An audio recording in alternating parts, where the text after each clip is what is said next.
ni kulete katika sehemu ya 7 ya kibao chetu hiki cha mnyororo wa maumivu, tuweze kujua nini hatima ya haya yote ambayo yanatokea katika maisha ya hawa vijana ambao ni Ibra, Hadija, lakini pia basi na kumsahau Justin.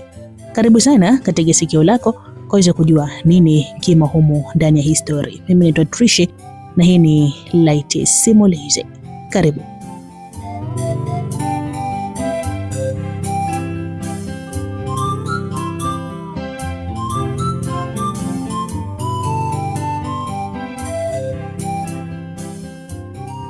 Upande wa Justin, biashara zake zilikuwa zinakwenda vizuri kabisa, na harakati kubwa aliyokuwa anapambana nayo Justin ilikuwa ni kutafuta hazina ambazo inaonekana zilifichwa enzi hizo, na muhifadhi wa hazina hizo alikuwa ni baba yake na Justin.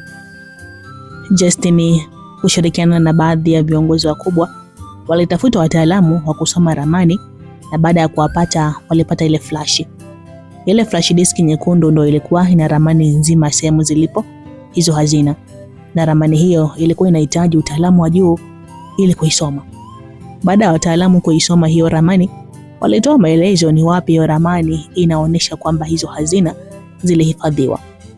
Justin pamoja na hao viongozi walianza harakati ya kuelekea eneo hilo kwa siri kubwa mno, maana ilikuwa hairuhusiwi hiyo hazina kumilikiwa na mtu binafsi. Ulipita mwezi mmoja kina Justin wakiwa bado wanalisaka eneo hilo na wakiwa wanazunguka na wataalamu wa kusoma ramani. Na kitu alichokuwa na kiwaza Justin ilikuwa ni akipata mali hizo na kuwa mtu mkubwa lazima asafishe mji kwa kuondoa watu wababe wote. Na mtu wake wa kwanza alikuwa anafikiria ni Mama Jay kwa kuwa alimpora baadhi ya mali zake. Na mtu wa pili alikuwa ni mkuu wa jeshi, na mtu wa tatu alikuwa ni waziri mkuu. Hao ni miongoni mwa watu ambao Justin alikuwa amepanga kuanza nao endapo atafanikiwa.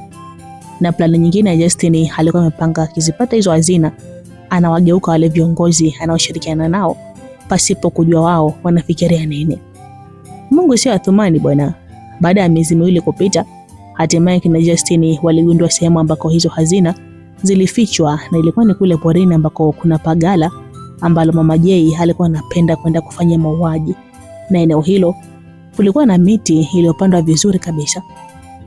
Akina Justin waligundua kwamba sehemu ndio hiyo baada ya kukuta kwenye eneo hilo kuna alama zote zilizoonyesha kwenye ramani hiyo. Miongoni mwa alama hiyo ulikuwa ni mti ambao ulipandwa pembezoni mwa pagala hilo, na tukikumbuka Ibra alikuwa amewahi kuchuma hata dawa kwenye huo mti, na sifa za huo mti ulikuwa ni mti ambao haukui wala kuongezeka ukubwa, yani ulipandwa ukiwa hivyo hivyo na miaka yote upo hivyo hivyo. Kulikuwa na alama nyingi zinazoonyesha sehemu hiyo ndio yenyewe, na waliposoma baadhi ya maelezo ambayo yalikuwa kwenye flash hiyo waligundua hiyo ndio sehemu yenyewe, japo maelezo yale yalikuwa yameandikwa kwa kificho. Maana maelezo yalikuwa yapo kwa njia ya picha za kuchora, na kwenye picha hiyo ilionyesha kundi kubwa la mkusanyiko wa watu, na kwenye mkusanyiko huo ni watu 5 tu ndio walikaa kwenye mstari, na walikuwa hapo katikati mwa kundi hilo. Hapo ilikuwa inamaanisha ile miti ambayo ipo kwenye mstari katikati ya pori nene. Hapo akina Justin walianza kufanya mpango wa kujua sasa namna gani ya kuzipata na maelezo yote yaliyokuwemo kwenye ile flash, ila ugumu ulikuwa kutafsiri ile maelezo, maana alikuwa amewekwa kwa njia ya picha. Akina Justin walihamishia kambi huko porini, bado walikuwa wanapambania kombe. Hatimaye walifanikiwa kujua ni wapi lilipo lango kuu la kuingilia kwenye hizo hazina. Ugumu ulianza kuja namna ya kuingia, na lango kuu la kuingia lilikuwa ni ndani ya ile pagala. Kwenye hilo pagala kulikuwa na chuma kimejengwa vizuri, na kutokana na walivyotafsiri maelezo kwenye flash, hapo ndio ilikuwa lango kuu. Akina Justin walipambana, hatimaye waligundua kile chuma kilichojengewa unakizungusha. Walipozungusha tu kuna mfuniko ulitetemeka kwa chini, na udongo uliokuwa juu yake uliruka, na huo mfuniko ulikuwa ni wa chuma na ulikuwa na kutu kwa sababu ni muda mrefu huo mfuniko ulikuwa haujawahi kufunguliwa. Na baada ya huo mfuniko kutetemeka ulifunguka, njia ilionekana. Hapo akina Justin walijipongeza na kushangilia, walijua kazi imeisha. Baada ya kuingia huko ndani kulikuwa kumekaa kimaajabu ajabu, na kulikuwa na giza la kufa mtu, na hakuna kilichokuwa kinaonekana. Hapo akina Justin ilibidi watoke kule chini na kurudi juu ili waje wasome maelezo kwenye flashi ni hatua gani inafuata. Sasa kimbembe kilianzi hapo, maana baada ya kusoma aligundua kazi ya pete ndio inaanza kuonekana, na kwa mujibu wa maelezo hiyo pete ilikuwa inashikwa na watu maalumu na sio kila mtu. Justin, sasa wewe mtunza hazina, sasa alikuwa baba yako.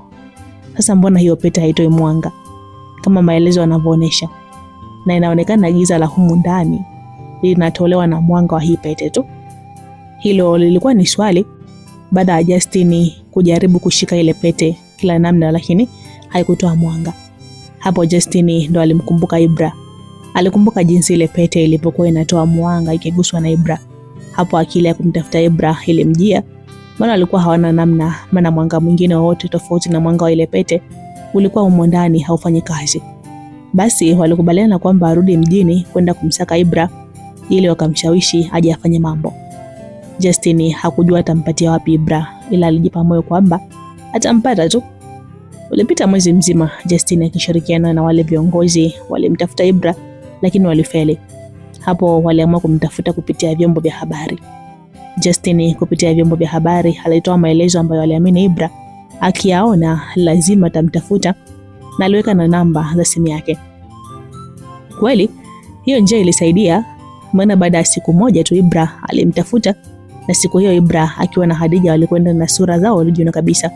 Tena walivaa hovyo hovyo ili wasije kugundulika maisha wanaoishi kwa sasa. Kwa hiyo brother Justin, baada ya kuona wewe una shida zako ndio umeamua kututafuta, sio? Ibra baada ya kuelezwa shida alionayo Justin aliamua kutoa yake ya moyoni. Hamna wadogo zangu, unajua nilifanya vile, nilikuwa na lengo langu na nilijua fika nikifanya hivi tutafanikiwa haraka. Nilikuwa nimefanya hivi ili kuepusha nyinyi na matatizo, na niliamini one day nikifanikiwa lazima niwatafute. Justin alijitetea. Sasa kama ndio hivyo, mbona unatutafuta wakati bado hujafanikiwa?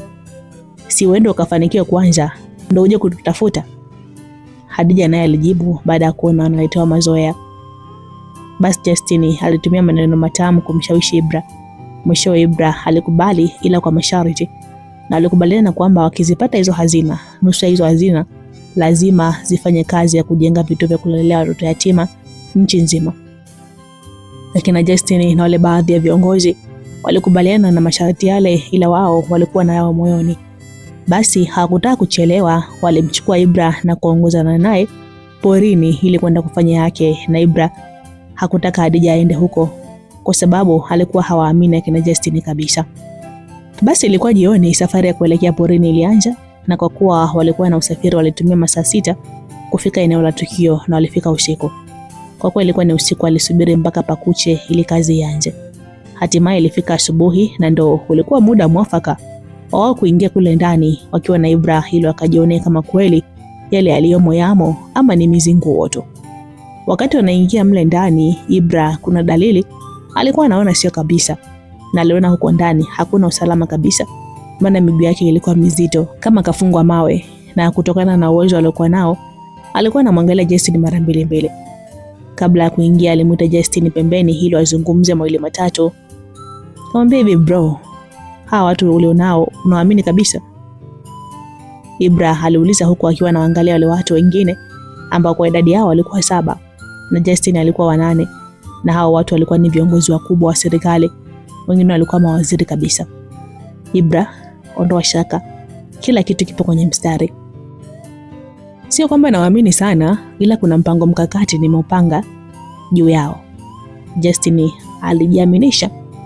Justin, huo mpango mkakati wako naona kabisa unakwenda kufeli, na nimekuita hapa nikwambie hapa tulipo tupo on danger, na kama unajiona ni mjanja wenzako ni mara 10 yako.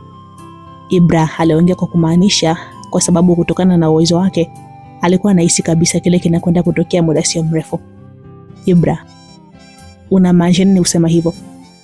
Mbona sikuelewi? Au unataka kukataa kufanya kazi tulikubaliana? Justin alikuwa haelewi. Justin, kukubali au kukataa hao ni maamuzi yangu. Kwani nikikataa mtanifanyaje?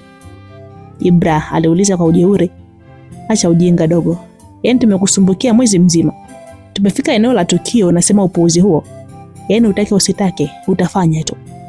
Justin alianza kubwatuka wakati alikuwa anaongea kwa sauti ndogo mpaka wale wengine walianza kusikia. "We Justin, huyo dogo anasemaje tena?"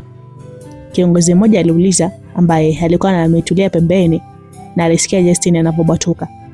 "Hebu tulia kwanza na wewe. Msitaki kunichanganya mie." Justin hakutaka maswali mengi maana alikuwa amevurugwa. "Bro, sikiliza.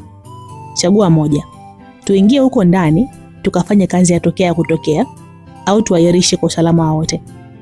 Ibra aliuliza hivyo akiwa na maana kubwa kwa sababu alikuwa anahisi hatari mbeleni, ila alikuwa hajui ni nani atakuwa mhanga wa hiyo hatari. "Dogo, acha ngonjera. Mimi nimejipanga kila sekta. Wewe fanya mpango tuingie na hakuna kutugeuka." Justin aliongea kwa kujikubali maana tayari kuna mpango alikuwa ameusuka. Ila Ibra alimwonya mapema kwamba mpango aliosuka yeye ni mwepesi kuliko mipango aliyoisuka wenzake. Basi Ibra alikubali kuingia kule ndani, japo aliingia kwa shingo upande. Huko chini kulikuwa na giza la kufa mtu. Yaani hakuna kitu kilikuwa kinaonekana. Basi Ibra aliingiza mkono mfukoni na kutoa ile pete aliyopewa. Alivyoitoa tu, mwanga ulianza kutoka kwenye pete, na mwanga ulikuwa umeanza kutoka kwa kufifia kiasi kwamba walikuwa haoni vizuri. Ila mwanga ulianza kuongezeka kila baada ya dakika moja. Mwishowe mle ndani mlikuwa na mwanga kama mchana tu. Watu wote walikuwa wanashangaa mle ndani mlivyokuwa mwa kifahari. Yaani kama sio pango lililochongwa chini. Na walipoangalia pembeni hawakuamini. Maana mbele yao kulikuwa na kioo kikubwa na nyuma yao zilionekana hazina ambazo zilitunzwa miaka ya nyuma. Na kila kitu kilichoonekana kule ndani ya kioo kilikuwa kimeundwa kwa dhahabu. Na ulikuwa ni utajiri wa kutosha upo mle ndani. Baada ya hizo hazina kuonekana, sasa hapo ndo kila mtu alianza kuonesha makuchi yake. Na kila mtu mle ndani alidhani kilichobaki pale ni kuvunja kioo na kwenda kuchukua zile mali. Wakiwa mle ndani wanaangaliana, mara kiliingia kikundi cha watu kama 20 na wenye silaha walikuwa 5. Hapo Justin alianza kucheka na ilionekana wale walioingia ni watu wake. "Mimi siwezi kugawana na nyie wapuuzi mali za babangu nilizohangaika kwa miaka yote ya maisha yangu. Hiyo haiwezi kutokea na haiji kutokea." Justin aliongea kwa maneno ya kebehi akiwa anawazunguka wale wenzake. Na alijua tayari ashawaweza. Wakiwa hawajakaa sawa, mara liliingia jeshi la watu 30 na wote walikuwa wameshika silaha za moto na ni hatari kuliko zile walizoshika watu wake na Justin. Hapo Justin hakuamini, alibaki anatumbua macho kama kabano na mlango. "Bro, ubishi wako na kuamini plani zako kuliko za wenzako. Mimi nilikwambia ukawa mbishi. Ulijiona mpango wako ndo bora zaidi." Ibra aliongea bila kuogopa kitu chochote kile. Wakiwa hawajakaa sawa, kiliingia kikosi kingine cha watu 10. Hawa walionekana ni makomando kabisa. Maana kwa namna walivyoingia tu mle ndani, ilionekana ni watu wenye mafunzo maalumu na walikuwa na silaha za moto. Kwa jinsi ilivyoonekana kulikuwa na makundi matatu tofauti na inaonekana kila watu walikuwa wamepanga mipango yao. Wakiwa wanajua wao ndo wajanja zaidi, na mwisho wa siku walijikuta usaliti wao unagongana. Yaani huko ndani ilikuwa ni patashika nguvu kuchanika, maana kila mtu alikuwa kamnyoshia mwenzake silaha. Na kila mtu alikuwa anataka yeye aondoke na zile hazina.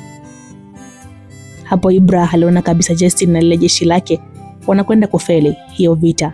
Alipomwangalia vizuri Justin, aligundua jamaa atetemeka miguuni hatari. Hapo Ibra alichokifanya walau kuokoa ile jambo, aliweka ile pete mfukoni na ghafla huko ndani giza likatawala.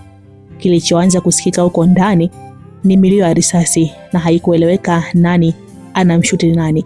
Yaani ilikuwa ni kila mwenye silaha anaachia risasi tu.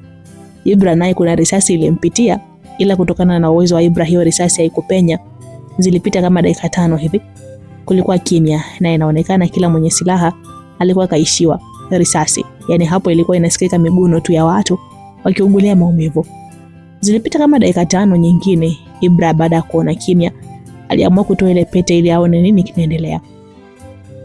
Alipoitoa mwanga ulianza kurudi taratibu taratibu na hatimaye kukaa kweupe kabisa mle ndani. Na baada ya kuangaza huku na kule, yani ni watu 5 tu ndio walibakia imara na walikuwa hawajaguswa na risasi sehemu yote ile, ila wengine waliobakia ilikuwa ni majanga. Yani wengine walikuwa wamepigwa miguu, wengine vichwa, wengine matumbo, wengine mikono, yani ilikuwa ni kila mtu anaugulia kivyake. Ibra alipoangaza huku na kule ili amuone angalau Justin kama bado anaendelea kusurvive. Hakuamini macho yake, yani Justin alikuwa kapigwa risasi za miguu na nyingine ya bega, na Justin alikuwa anahema kwa tabu mno. "Wewe dogo, ndio umefanya ufala? Aliyekwambia uzime mwanga nani? Huoni kwamba wewe ndio umeleta majanga yote haya?" Kuna komando ambaye yeye alikuwa kabakia hai, alianza kumtupia lawama Ibra. Ila Ibra hakuongea kitu, alianza kupandisha ngazi ili atoke nje. Akajaribu kutafuta dawa aone kama ataweza kumtibia Justin. Ila Ibra anataka kutoka, aliona kuna wanajeshi wanaingia mle ndani na ilionekana ni wanajeshi wa kujenga taifa. Na dakika hizo hizo waandishi wa habari kama wote waliingia na kuanza kuchukua matukio mle ndani. Baada ya Ibra kuona vile, kwanza alijiziba na shati ili sura yake isije kuonekana. Ibra hakuelewa hawa watu wamefikaje hapa na wamejuaje kama hapa kuna tukio hili. "Mkuu, dogo mwenyewe ndo huyu hapo, kajifunika uso." Ibra akiwa kajifunika uso alisikia kuna sauti inaongea na aligundua anaongelewa yeye. Aligundua kwamba huyo anayeongea na ameripoti taarifa kwa serikali. Hapo ili Ibra kujiokoa, alichokifanya ni aliweka ile pete mfukoni na mwanga ukapotea. Ibra alichomoka mle ndani kama mshale, japo kulikuwa na giza, ila hilo halikumzuia yeye kutoka mle ndani. Wale wanajeshi walikuwa kila kijaribu kumdaka alikuwa ni shapita. Maana Ibra aliamua kukatiza katikati yao kwa sababu walikuwa wale wanajeshi wametanda usawa wote wa lango la kuingilia. Ibra alichomoka mpaka nje. Hapo alikuta kama wanajeshi 4 na baadhi ya waandishi wa habari wamesimama nje ili kusubiri nini kitajiri mle ndani. Ibra baada ya kutoka mle ndani alichomoka kama mshale na walijaribu kurusha risasi lakini hawakufanikiwa. Hapo walianza kujadili kwamba yule kijana si mtu wa kawaida. Ibra hakutaka kutulia, yani alikimbia. Kituo cha kwanza ilikuwa ni barabarani. Hapo alibahatika kupata lifti. Hatimaye Ibra alifika mjini, ila sura ya Ibra watu wengi walikuwa wanamwangalia, maana wanakumbuka sura kama hiyo miezi kadhaa nyuma imewekwa kwenye mabango kama inatafutwa. Wengine walikuwa wanampiga picha na wengine walikuwa wanajaribu kumfuatilia, ila hilo Ibra hakujali. Na kilichosababisha ni kwa sababu siku hiyo Ibra alikuwa na sura yake original kabisa. Ibra alimtafuta yule jamaa yake wa taksi ili ampeleke nyumbani, na kweli alimpata na safari ya kuelekea kule nje ya mji wanakoishi ilianza. Ibra kabla hajafika kule anakokaa alianza kuona dalili ambayo sio nzuri akiwa mle njiani, ila alijipa imani tu. Kile kitendo cha kufika pale wanapokaa hakuamini, maana tayari aliwekwa chini ya ulinzi na jeshi la watu wa kutisha wenye silaha za kutisha, na hakujua nani kafanya hivyo. Ibra alitupwa ndani ya gari na kupelekwa kusikojulikana, na alikuwa anapewa kichapo njia nzima. Ibra alipelekwa kwenye mjengo ambao hakujua ni wapi, maana alikuwa kafungwa kitambaa na alikuwa haone nini kinaendelea. Baada ya kufikishwa kule alikokuwa anapelekwa, Ibra alishangaa kumkuta Hadija na Saidi na wapo kule na walikuwa wamechapika vya kutosha. Ibra akiwa hajakaa sawa, aliwaona Majei na waziri mkuu wakiwa wanakuja kwenye kile chumba walichowekwa wao, na walikuwa wameongozana na watu wao. "Mlijifanya wajanja Sasa hapa mmeingia cha wazee, na pesa zangu mtarudisha na mizigo yetu mtajua mnarudishaje." Mama Jai aliongea kwa hasira na kung'ata meno baada ya kufika mle ndani. Hapo akina Ibra walikuwa hawana cha kujibu, na wakiwa wamekaa kimya walianza kuchezeshwa kichapo. Walipiga mpaka Hadija na Saidi walizimia. Ibra kufuatana na nguvu alizokuwa nazo aliona kile ni kipigo cha kawaida sana kwake. Mama Jai na watu wake pamoja na waziri waliondoka na kuwafungia kina Ibra kwenye chumba chenye barafu, na alikuwa ameweka kiporo, maana walikuwa na hasira nao ni hatari. Baada kama dakika 5 kufuatana na baridi ya mle ndani, Hadija na Saidi walizinduka na hali zao zilikuwa sio nzuri kabisa. "Hadija, kwani ilikuwaje mpaka wakajua tunapokaa?" Ibra aliuliza mara baada ya Hadija kuzinduka. "Huwezi amini, Hadija alifanya uzembe ambao sio wa nchi hii. Yaani ile line tunayoitumiaga si alihamisha akaweka kwenye simu ambayo haina security yote. Na hisi hapo ndo walijua location yetu." Saidi ndo alijibia hilo swali kwa sababu Hadija alikuwa amechapika, hana hata uwezo wa kuongea. "Du, hapa tusipotumia akili kwa ninavyomjua huyu mama tunakufa. Yaani hapa tufikirie tuwezavyo, tujue hapa tunachomoka vipi, la sivyo hatuna maisha. Ibra alikumbuka jinsi alivyoona kile kitu Mama J anafanya kina Seki, na aliona kabisa wakizembea hawana uhai tena. Basi masaa alizidi kusogea, hatimaye ulifika usiku, na muda wote huo Ibra alikuwa anawaza jinsi ya kuchomoka mle ndani, na alikuwa anaonekana bora ana nguvu kidogo ni yeye, kwa sababu Hadija na Saidi walikuwa hawajiwezi kabisa. Yaani miguu yao ilikuwa imetepeta.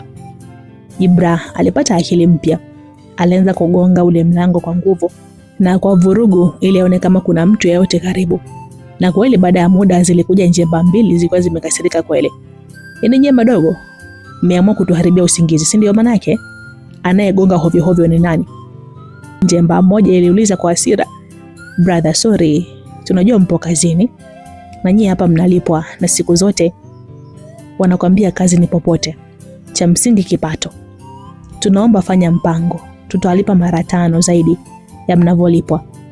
Ibra aliongea kiupole kwa kuwashawishi wale jamaa. "Wewe dogo, umeanza ngonjera eh? Wewe unajua sisi tunalipwa kiasi gani? Au unaropoka tu? Unaweza kutulipa milioni 50 kwa mwezi wewe? Dogo, tuliza kalio, tusije tukakufyatua risasi." Wale majamaa walicharuka na walijua Ibra ni anaongea tu ili wamuone huruma. "Mabrother, hiyo 50 ni cha mtoto kwangu. Mimi nitalipa milioni 500 kwa masaa." Ibra baada ya kusikia analipa milioni 50 kwa mwezi, walicheka kimoyo moyo. Alijua hawa ni wa kuwachanganya tu na kutaja fedha kubwa. "Wewe dogo, umechanganyikiwa eh? Unatoana sisi ni maandazi au tunataniana? Hiyo pesa unaifahamu hata jinsi inavyoandikwa au unaropoka tu?" Njemba ziliona dogo anaimba kwaya na zilimwasha mateke, zilikuwa zitaki masihara. "Mabro, Mr. Ni, ili mjue ni kweli, nipeni simu yenu hapa niwaoneshe mfano." Ibra aliongea kwa kujikubali. "Oya Gabi, unamwelewa huyu dogo au kachizika? Tukalale tu bwana." Jamaa mmoja alimuuliza mwenzake anajulikana kwa jina la Gabi. "Oya kaka, wewe mpe hiyo simu tuone anafanya nini. Sasa atuletee upupu kama tujamfyetua risasi za kichwa." Gabi alikubali Ibra apewe simu ili waone anataka kufanya nini, maana swala la pesa ndo hawakuleka hata akilini kwamba Ibra anaweza kuwa na hiyo pesa. Basi Ibra alipewa simu. Alichokifanya Ibra alidownload haraka haraka application ya benki ambayo ndo washafungua akaunti. Halafu akaingiza namba zake za akaunti na password. Halafu akawaambia wale jamaa, "Ndajeni namba yenu ya akaunti." Gabi alitaja namba yake, japo alikuwa anataja kimadharau na alitaka aone dogo anataka kufanya nini. Ile Gabi anamwangalia dogo anataka kuleta ujanja gani. Mara SMS iliingia kwenye simu yake, na alipoangalia hakuamini SMS. Ilikuwa inaonyesha kwamba kwenye akaunti yake zimeingizwa milioni 200. Jamaa alitumbua jicho, ni hatari. "Oya kaka, hawa madogo kumbe ni kweli wanazo pesa. Sasa hili ni dili, maana bosi mwenyewe huaga anatulipa kwa magumashi sana." Gabi alimwambia mwenzake baada ya kuthibitisha. Basi hapo wale makamanda walikubaliana na kina Ibra kwamba wakikamilisha kazi ya kuwatorosha pale watapewa mpunga alokubaliana. Ilifika asubuhi, Mama J akiwa kaongozana na watu wake na viongozi wengine wanaoshirikiana nao kwenye kazi, na siku hiyo walikuwa wamekunja sura ni hatari, na walipanga siku hiyo ni kwenda kumaliza kazi. Walifika kwenye huo mjengo ambao ulikuwa katikati ya mji. Walipofika walikuta walinzi wa nje wapo kama kawaida wanalinda. Ila shida ilianzia ndani, maana walipoingia walianza kukuta maiti za wanajeshi zimezagaa kwenye mjengo huo, na walikwenda moja kwa moja kwenye chumba ambacho ndo wahusika walikuwa wamefungwa. Hawakuamini macho yao, maana chumba kilikuwa tupu na hapa kuwepo hata mtu. "Huu ni upuuzi. Wewe mzee, si ulisema vijana wako unawaamini? Unaona huu uzembe." Mama J aliwaka na kumlaumu waziri mkuu, maana wale walinzi wote walikuwa wa kwake. "Mama, wewe tuliza munkari. Hawana pa ukimbilia, watakamatwa tu." Walinzi walijitetea. Basi hapo waliagiza msako uanze kila sehemu ili kuwatafuta hawa watuhumiwa, na waliagiza hospitali zote zikaguliwe, maana waliamini kwa hali waliokuwa nayo kituo cha kwanza kitakuwa ni hospitali. Huku wakina Ibra walikuwa wametulia kwenye jengo moja ambalo lilikuwa halitumiki na lilikuwa pembezoni mwa mji kidogo, na hapo ndipo walipoachwa na wale makamanda baada ya kukabidhiana kama walivyokubaliana. Ibra alichokifanya ni kutafuta dawa za kienyeji angalau za kuongeza nguvu ili waondoke maeneo hayo, maana alihisi sio sehemu salama kwao. Hadija na Saidi walipopata nguvu angalau kidogo, walianza kutembea kwa kujikokota mpaka barabarani. Hapo walikutana na kosta zinazopeleka abiria vijiji vya mbele pembezoni kuzunguka mji. Akina Ibra walipanda pasipo kujua wanaelekea wapi. Walifika kijiji kimoja na waliomba hifadhi kwa bibi mmoja aliwakaribisha. Akina Ibra walikaa kwa bibi huyo kama mwezi mzima, huku Saidi na Hadija wakiwa wanatumia dawa za kienyeji, na hatimaye walipona na kuwa fiti kabisa. Baada ya kuwa vizuri, akina Ibra walimwaga ule bibi na walimwahidi kurudi kwa mara ya pili kuja kurudisha fadhila alizowatendea. Na kituo cha kwanza baada ya kufika mjini ilikuwa ni kwenda kwenye lile kampuni la kuuza vinyago vya sura bandia, na walifanya hivyo kwa kuwa walikuwa hawana uwezo wa kurudi tena kule nyumbani kwao kutumia zile sura ambazo wanazo. Raundi hii hatumwachi mtu apumue. Yaani ni maumivu juu ya maumivu, aidha tushindwe sisi au wao. Ibra kwa uchungu, wakiwa wametoka kufanya shopping ya vinyago vipya na pesa kwao haikuwa tatizo kwa sababu zilikuwepo kwenye akaunti.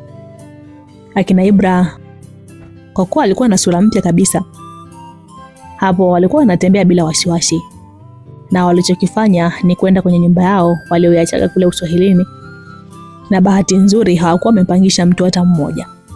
Basi walifika kwenye nyumba hiyo na kufanya usafi kwa ajili ya makazi ya muda. Hapo walichokifanya ni kununua vifaa vingine. Walinunua kamera za kutosha, kompyuta za kutosha na vifaa vingine ambavyo walijua vitawasaidia. Bahati nzuri kwao mambo yote walikuwa wanatunza kwenye cloud store na ilikuwa ni rahisi kupakua tu.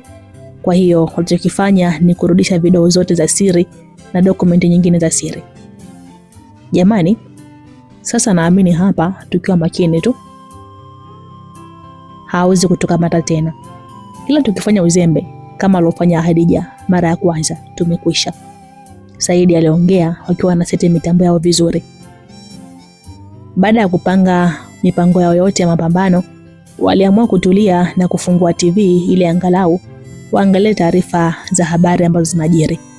Baada tu ya kufungua, walikutana na taarifa inatangaza kuhusu hazina za taifa, na inasemekana serikali imechukua uamuzi wa kulipua ile sehemu ili kuzipata kiwepesi. Maana walitafuta mtu mwenye pete ya mwanga, hawajafanikiwa kumpata, na taarifa hiyo ilikuwa inatoa idadi ya watu waliofia kwenye pango hilo wakiwa wanataka kuziba kisirisiri hazina za taifa. Na mmoja wapo wa hao waliofariki alikuwa ni mtoto wa mtunza hazina wa zamani. Hapo akina Ibra waliona picha ya Justin ikiwa inapita. Ibra na Hadija walisikitika juu ya kifo cha Justin, ila ndo hivyo, habari ya Justin ilikuwa imekwisha. Na baada ya taarifa ya habari, Ibra aligundua kwamba kumbe serikali pamoja na kuripua eneo lile, kumbe bado hawajazipata hazina. Sasa Ibra, utafanyaje kuhusu zile hazina? Hadija alimuuliza. Hadija, hapa sina namna, inabidi tu nikaripoti na niwaambie mimi ndo mwenye pete, ili taifa lote lifaidike na hizi hazina, maana inaweza ikaja kutokea zikaangukia mikononi mwa watu wachache. Huo ulikuwa ni mtazamo wa Ibra kuhusu zile hazina. Basi wote walikubaliana kwamba ni bora iwe hivyo.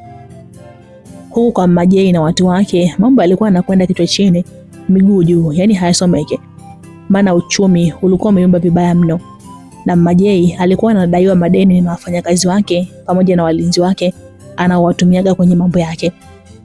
Na Majei, utajiri wake mkubwa ulikuwa ni pesa ambayo ndo alikuwa anamiliki kwenye akaunti ambayo ndo iliibiwa yote, na ile mizigo ambayo ilikuwa ni ipo store na vitega uchumi vikubwa alipokuwa akabakiwa navyo baada ya supermarket kuungua, na hoteli ni kiwanda tu cha kutengeneza mbolea ndio kilikuwa kimebakia, labda na magari yake ambayo alikuwa kasambaza mji mzima. Alichokifanya Majei ili kupunguza baadhi ya madeni madogo madogo, aliamua kutangaza kuyauza magari yake yote 100 na kubakiwa nayo 3 tu ya kutembelea, na aliamini uchumi wake ukirudi atanunua mengine.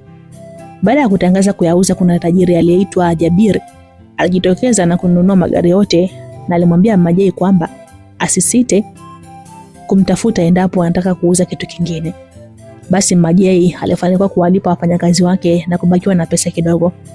Siku moja Majei alikuwa akajilaza anapitia simu yake na aliamua kuingia mtandaoni ili aone dunia inakwendaje, ila kile kitendo cha kufungua data na kuingia alishtuka nusura azimie, maana video yake ya utupu akiwa na bwana Madevu ndio ilikuwa ina trendi kwenye mtandao muda huo.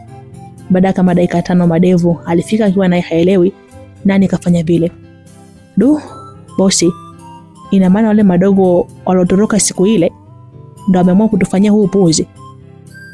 Madevu baada ya kuingia aliongea kwa hasira. Madevu, cha kufanya hapa ni kuwasaka wa madogo, na kitu cha muhimu, subiria namba yao ije mikononi mwetu, maana hapo tutajua location yao kama tulivyofanya mwanzo. Basi Madevu na Majei waliamua kwenda chumbani kujipoza machungu ya dunia na habari ya kwamba walicheza mechi ya namna gani wakiwa na machungu haisei hiyo haitohusu. Huku akina Ibra bado mipango ilikuwa inaendelea. Lengo lao walikuwa wanataka wamfirisi Mama Jay abaki hana hata shilingi 10. Kwa hiyo Saidi, wewe umeona jina la Jabiri ndio linafaa? Hadija alimuuliza Saidi baada ya kuwasimulia kila kitu kilichotokea kule walikokuwa wanauzia na magari. Hapo ndo tunapata ukweli kwamba kumbe yale magari yamenunuliwa na kina Ibra. Hadija bana, Jabiri sinalo ni jina kama alivyo majina mengine. Wewe ulitaka nitumie la kwangu? Saidi alicheka. Basi ilikuwa ni full utani. Akina Ibra walikuwa wanaishi Uswahilini kwenye nyumba ya kawaida mno, japo walikuwa na pesa za kutosha. Basi akina Ibra walikubaliana kwamba wamshawishi Mama Jay kuuza kile kiwanda kwa pesa ya juu. Akishawauzia ile pesa, wanaichukua tena wao kwa njia wanajua wao, maana walijua kwa saizi kile kiwanda ndo wanakitegemea.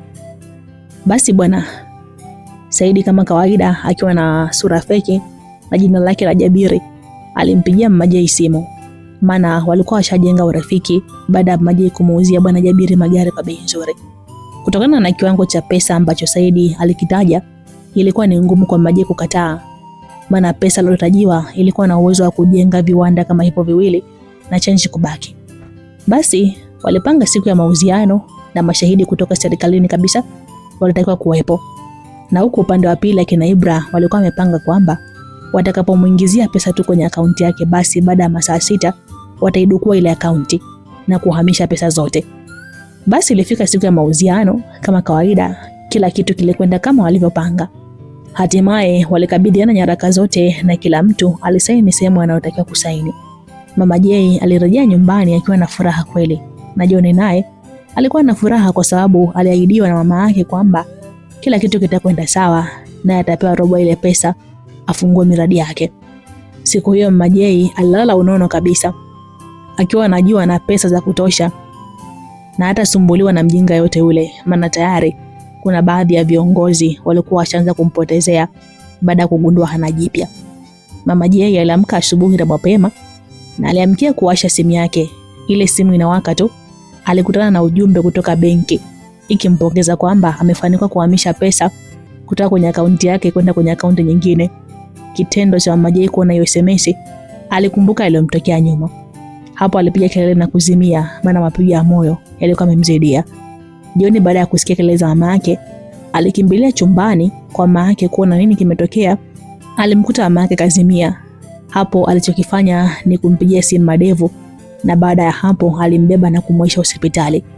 Baada ya siku 3 Mama Jay ndio alizinduka, na alikuwa anacheka kama mtu alikuwa kaweuka, na watu wake walikuwa wanamwangalia na alimuonea huruma kwa hali alikuwa anaipitia, na alikuwa tayari washajua sababu hiyo ilimfanya azimie, maana alisoma ile SMS.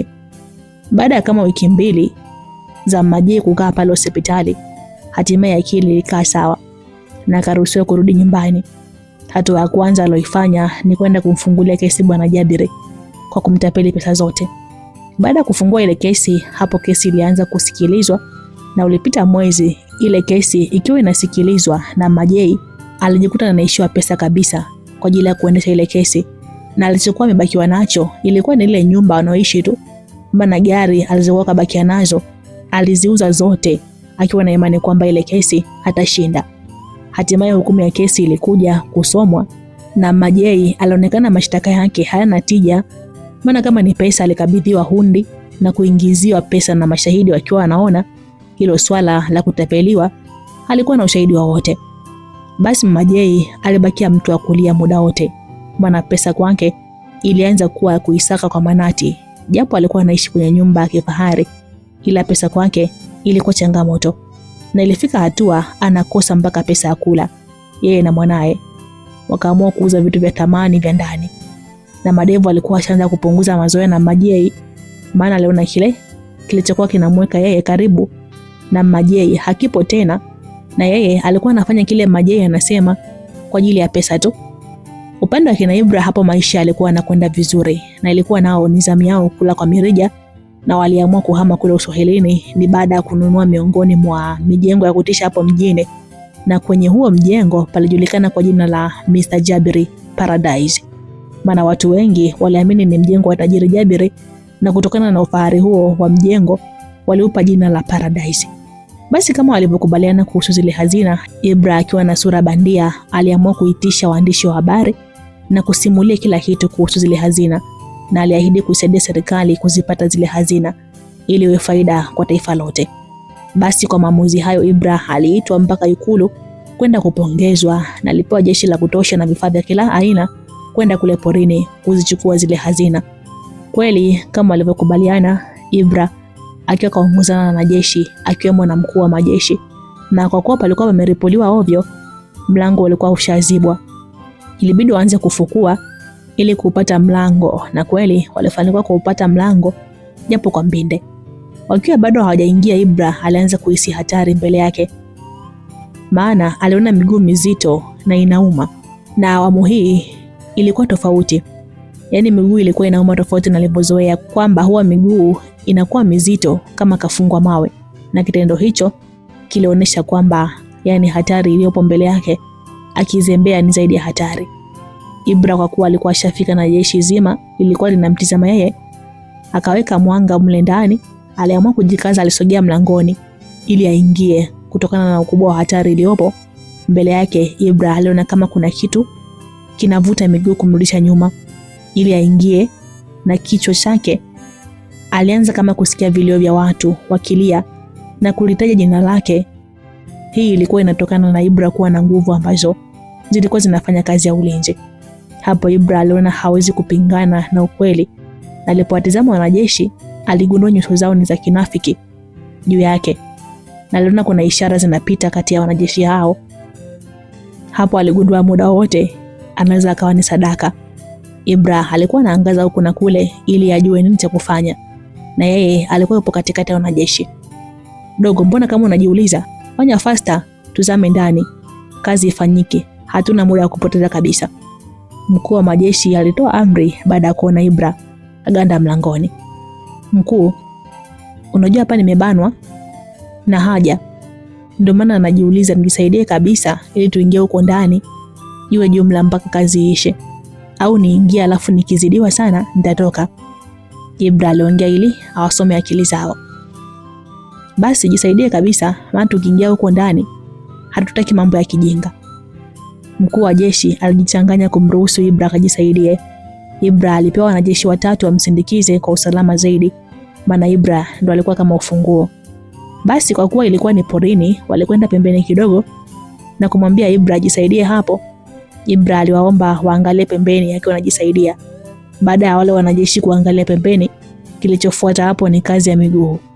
Ibra alitoka spidi ya sungura. Wale wanajeshi walishangaa wanamuona Ibra anakimbia. Walipiga filimbi za kijeshi ili kuwashtua na wenzao.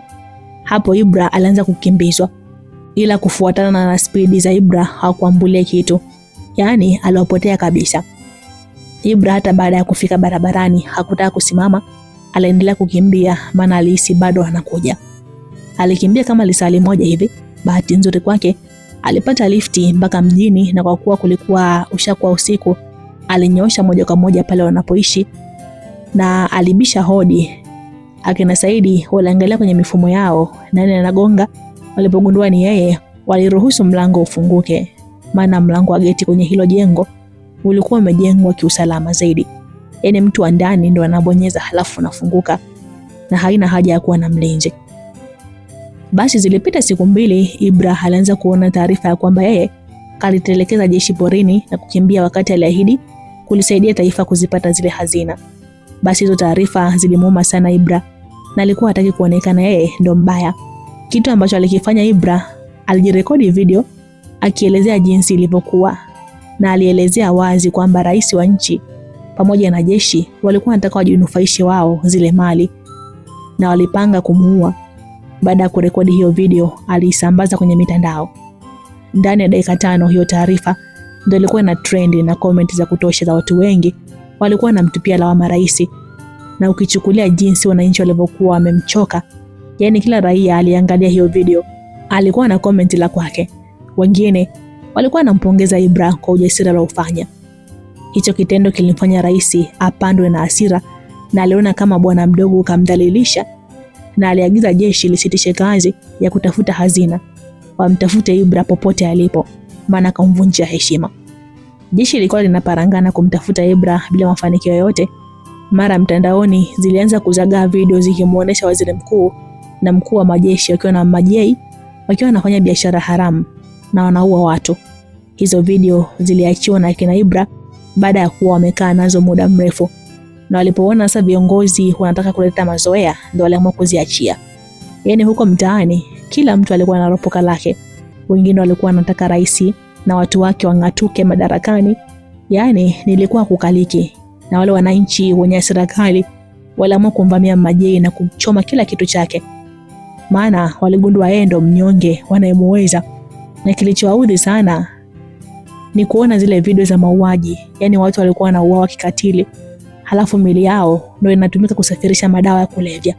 Mama Jay baada ya kuchomewa kila kitu chake pamoja na ile jumba lake la kifahari liliungua lote. Ama kweli vya kudhulumu havidumu.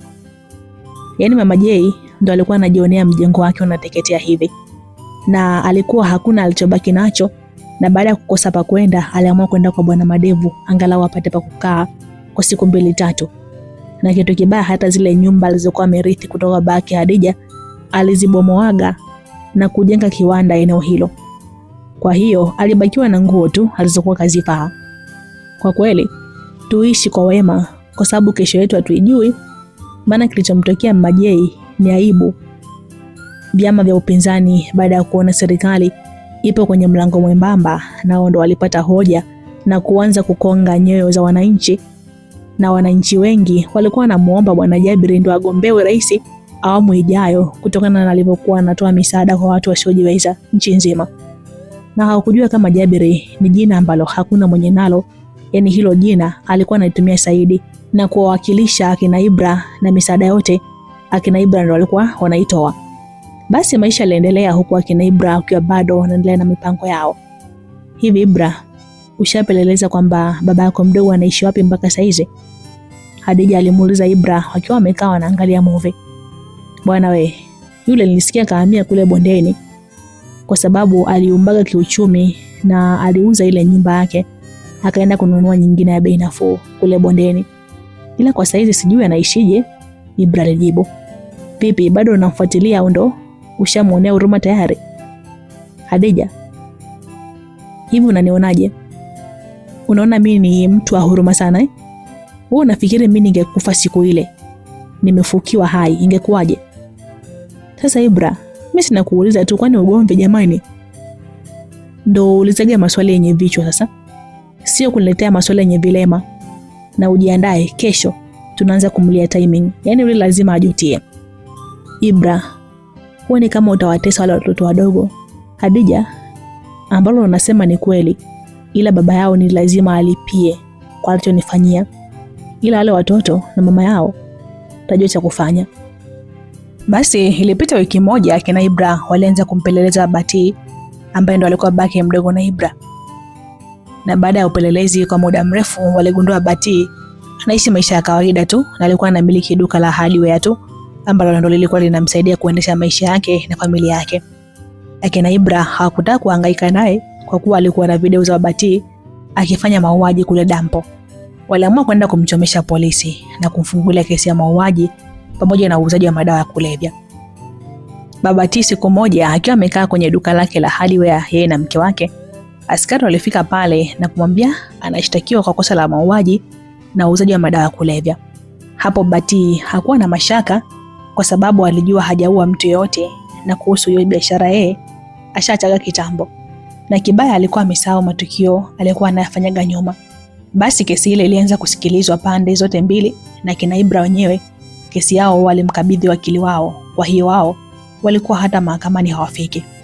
Kutokana na ushahidi uliotolewa ukithibitisha kwamba ni kweli Baba T ndio alifanya hilo tukio, basi jamaa alipimiwa miaka 30 jela na fimbo juu. Siku hiyo babake mdogo na Ibra alilia kilio cha mtoto. Yaani kamasi na machozi vyote vilikuwa vinatoka kwa pamoja. Mke wake naye uvumilivu ulimshinda, aliangua kilio pale mahakamani.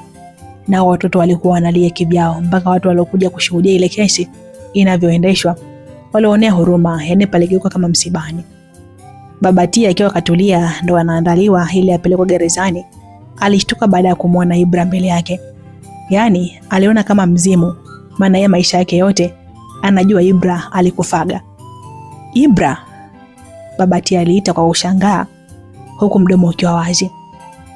Baba mdogo, mimi sikufa kama unavyodhani, na kile ulichonifanyia mimi na familia yangu, haya ndo malipo, na nilipambana kuishi ili nije nihakikishe na wewe unajutia, na una bahati mizimu yangu hairuhusu kuua, maana ungekuwa ushakufa kitambo. Ibra aliongea kwa kumchoma roho baba yake mdogo. Ibra, ina maana wewe ndio ulikuwa unanifanyia michezo yote hiyo? Baba T alishangaa baada ya kugundua kumbe Ibra ndo kafanya yeye kaferisika. Ndo mimi? Kwani wewe unatakaje? Ibra aliongea kwa ujeuri. Babake mdogo na Ibra alilia kwa uchungu mno, na alimwomba Ibra amsamehe kwa aliyopitia ili maisha aliyosalia aishi kwa amani, na alimuomba ailinde familia yake. Mzee, kuhusu kusamehe hilo halinihusu. Wewe unatakiwa umuombe Mungu msamaha, kwa sababu mimi nikikusamehe, je, vipi kuhusu wazazi wangu ambao uliwaua? Ila kuhusu mke wako na watoto usijali, wataishi vizuri zaidi ya ulivyokuwa unaishi nao.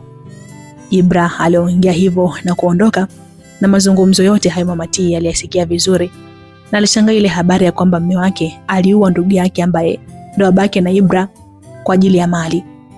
Hakuamini kama alikuwa anaishi na mwanaume katili kiasi hicho. Basi maisha yaliendelea. Baba T alipelekwa gerezani kwenda kutumikia kifungo chake.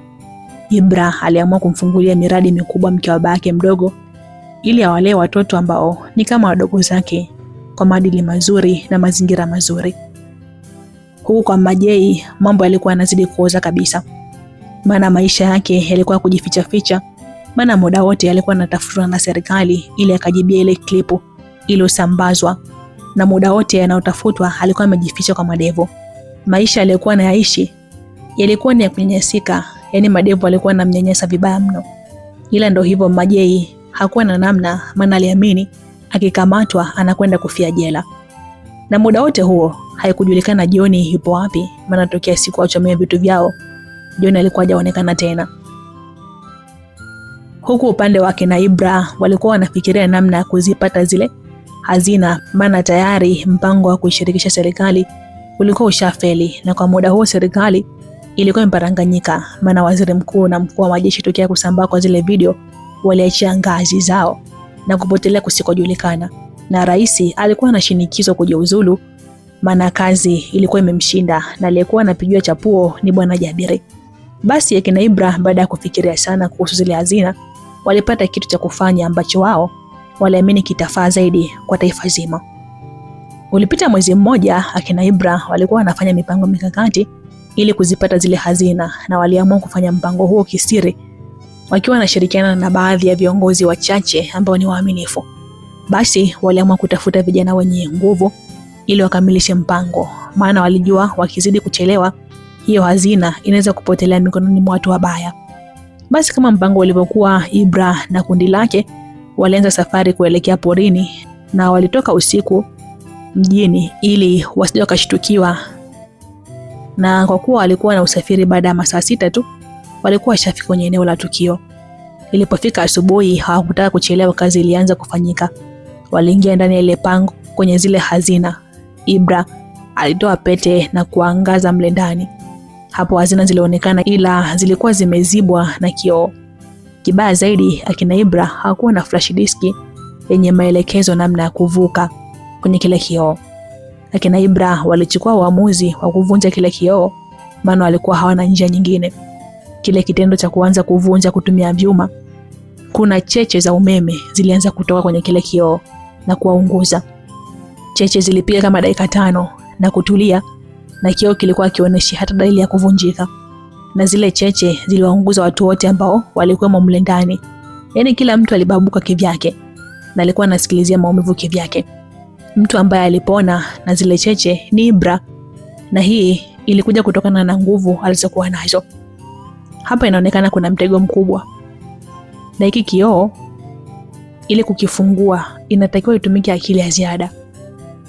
Hayo yalikuwa maneno ya Ibra akiwaelezea watu wake. Akina Ibra walikaa huko ndani siku nzima na bado walikuwa hawajafanikisha, maana kila njia walikuwa wanaitumia ilikuwa inafeli.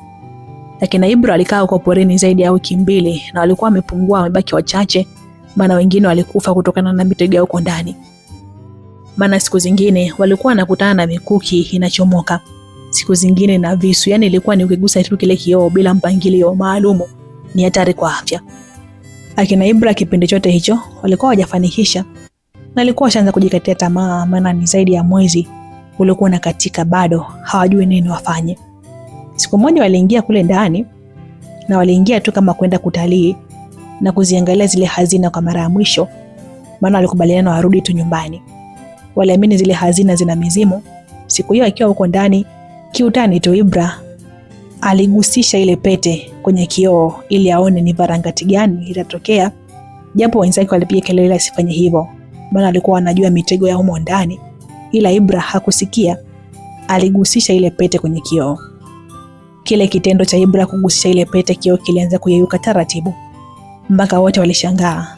Walibaki wanatumbua macho wakiwa hawaamini, maana walianza kuziona zile hazina live. Yaani ilikuwa ni furaha kubwa wao kuzipata hizo hazina. Basi akina Ibra walifanikiwa kuzitoa zile hazina mle ndani, na walifanikiwa kuzitoa kule porini na kuzipeleka mjini, na zilihifadhiwa kwa siri kwenye jumba la kina Ibra. Baada kama mwezi kupita, akina Ibra zile hazina waliamua kwenda kuziuza nchi za mbali, maana hazina zote zilikuwa dhahabu tupu. Na baada ya mauzo, pesa zote ambazo zilipatikana zilianza kufanya shughuli za kijamii. Yaani akina Ibra walijenga vituo vya kisasa vya kulelea watoto yatima nchi nzima, kitendo kilichofanya mpaka watoto ambao sio yatima kuanza kutamani uyatima, maana maisha ya mayatima yalikuwa ya kula kwa mirija. Pia walijenga mahospitali nchi nzima, na kwenye hospitali zao matibabu ilikuwa ni kitambulisho tu cha uraia. Yaani ukiwa na kitambulisho unatibiwa bure. Na kila kitu ambacho akina Ibra walijenga walikipa jina la Jabiri. Ilifika hatua wananchi wakawa wanamtambua bwana Jabiri kama ndo rais wa nchi, maana kwa kipindi hicho rais alikuwa ana nguvu. Ila akina Ibra kitu alichokifanya, walijitokeza hadharani na kueleza kila kitu kwa wananchi kutokea maisha yao mpaka pale walipokuwa, na walielezea kwamba yule anayejulikana ni bwana Jabiri ndio yule Saidi aliyesingiziwaga kesi ya kudukua taarifa za jeshi. Wananchi waliwapongeza akina Ibra kwa ujasiri wao, na pia waliwapa pole kutokana na mapito waliopitia. Huku upande wa pili, Mama Jay alikamatwa na watu wake wote, akiwemo madevu wote walikamatwa na kwenda kutumikia vifungo vyao gerezani.